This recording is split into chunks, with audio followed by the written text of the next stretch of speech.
Mulching বিছানো হয়ে গেছে এবং চারিদিকে খুঁটি গাড়া হচ্ছে নেট লাগানোর জন্য। সাইকেলে করে নিয়ে আসলো নেট, আর এই নেট লাগানো হবে চারদিকে। দেখতে থাকুন কীভাবে নেট লাগাতে হয়।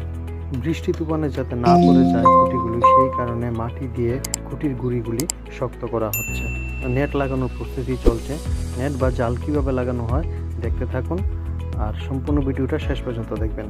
ট্রাক্টর দেখেছেন, ট্রাক্টর দিয়ে হাল চাষ করা হয়। নেট সম্পূর্ণ এরিয়াতে লাগানো হচ্ছে। সম্পূর্ণ এরিয়াতে লাগানোর একটাই উদ্দেশ্য, যাতে কোনো গরু বা ছাগল এটার ভিতরে ঢুকতে না পারে। যদি ঢুকে যায় তাহলে মরিচের গাছ নষ্ট করে ফেলবে। সেই কারণে সম্পূর্ণ এরিয়াটাকে নেট দিয়ে বন্ধ করা হচ্ছে। এরিয়াটা দেখতে খুবই ভালো লাগছে। দেখুন, সব দিকে বন্ধ, যাওয়ার কোনো রাস্তা নেই। আমাদের কৃষক ভাইয়েরা টাইট করে সেগুলো বেঁধে নিচ্ছে, যাতে কোনো কারণে ছুটে না যায়। তো ভিডিওটা কেমন লাগলো অবশ্যই কমেন্টস করবেন, কমেন্ট করে আপনাদের মতামত জানাবেন।